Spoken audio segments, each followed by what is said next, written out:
তৃণমূলে জয়েন করছি। কবে তৃণমূলে জয়েন করছি?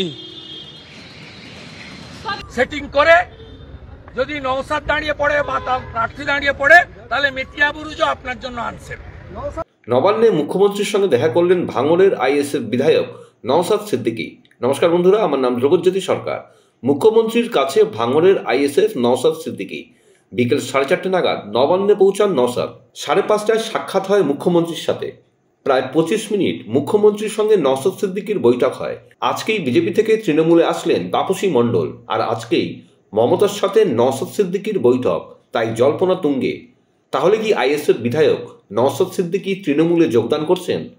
বিধায়ককে সেই প্রশ্ন করা হলে তিনি হেসে উড়িয়ে দেন। তার বক্তব্য অনুযায়ী বিধায়ককে তহবিলের টাকা খরচ করতে দেওয়া হচ্ছে না বলে অভিযোগ, তাই মমতার কাছে বিধায়ক তহবিলের টাকা নিয়ে অভিযোগ নওশাদের। সূত্রের খবর, আইএসএফ বিধায়ককে প্রয়োজনীয় পদক্ষেপের আশ্বাস দিয়েছেন মুখ্যমন্ত্রী। ডিস্ট্রিক্টের একটা অর্ডার হয়েছে, ডিস্ট্রিক্ট থেকে অর্ডার করেছে যেখানে এডিএম ডেভেলপমেন্টের সিগনেচার আছে যে তারা আমার কাজটাকে আবার পুনরায় আবার সে পঞ্চায়েত সমিতির হাতেই তুলে দিয়েছে। যে পঞ্চায়েত সমিতি আমার 2.5 বছর সময় নষ্ট করেছে আবার তাকে দিয়েছে, আমার সাথে কোনো রকম আলোচনা, কোনো রকম জিজ্ঞাসাবাদ না করে।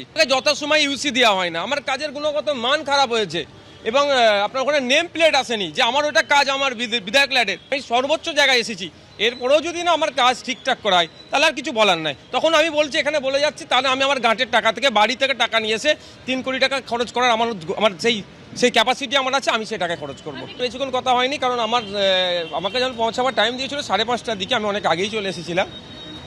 আমার মোটামুটি যেগুলো বিষয়গুলো ছিল সেগুলি আমি উত্থাপন করেছি। উনি বলেছেন যে না, যে সিস্টেম যেটা আছে তোমার সাথে যদি ইনজাস্টিস হয়, মানে তোমার যে ভিআইপি গাইডলাইনের বাইরে গিয়ে কোনো কাজ হবে না। রাজনৈতিক ওদেরকে কে কন্ট্রোল করছে সেই বিতর্কে আমি জড়াতে চাইছি না। আমার চাই কাজ। আমি যদি আমার রাজনীতি বলি, আমার এই কাজটা যদি বন্ধ হয়ে যায় বিপদ হয়ে যাবে। আচ্ছা, আপনি কবে তৃণমূলে জয়েন করছেন? কবে তৃণমূলে জয়েন করছি? আমার নিজের একটা পার্টি আছে, পার্টির আমি একটা চেয়ারম্যান। 4 বছর ধরে 42 দিন জেল খেটে 13খানা কেস মাথায় নিয়ে ঘুরছি। সেটিং করে যদি নওশাদ দাঁড়িয়ে পড়ে বা তার প্রার্থী দাঁড়িয়ে পড়ে তাহলে মেটিয়া বুরুজও আপনার জন্য আনসেন। বলছি মুখ্যমন্ত্রীর সঙ্গে দেখা করতে যাচ্ছেন, বলছেন এমএলএ টাকা পাচ্ছেন না। এমএলএ মুখ্যমন্ত্রী ওকে ইনভাইট করেছিল, বিয়ে কমিটিতে আমরা যাই না তো ছিল, এবং সে ছবি তৃণমূলই ছেড়েছে। এবং নওশাদকে কেন্দ্র করে যে অত্যাচারিত, নিপীড়িত, কেস খাওয়া শিক্ষিত মুসলিম সমাজ যারা চাকরি পায়নি, 2019 তাপসী মণ্ডল সিপিএমে আমি দিব্যেন্দু অধিকারীকে হলদিয়া থেকে 70,000 লিড দিয়েছিলাম। दिनाजपुर থেকে क्या नाम है आपका? तौसीफ रेजा मेरा नाम है।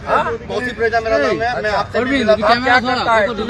नहीं, तृणमूल नहीं, मैं एकदम साधारण मानुष है।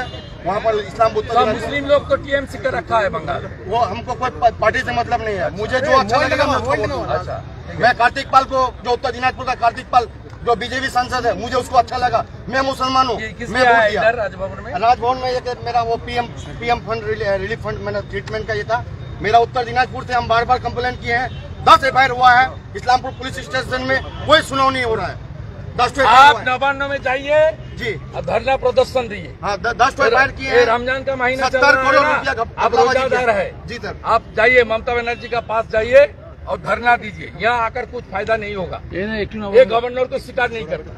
বন্ধুরা, ভিডিওটি ভালো লাগলে দয়া করে লাইক শেয়ার করে দেবেন, আমাদের পেজটা ফলো করে নেবেন, আর আপনার মতামত কমেন্ট করে অবশ্যই জানান। ধন্যবাদ।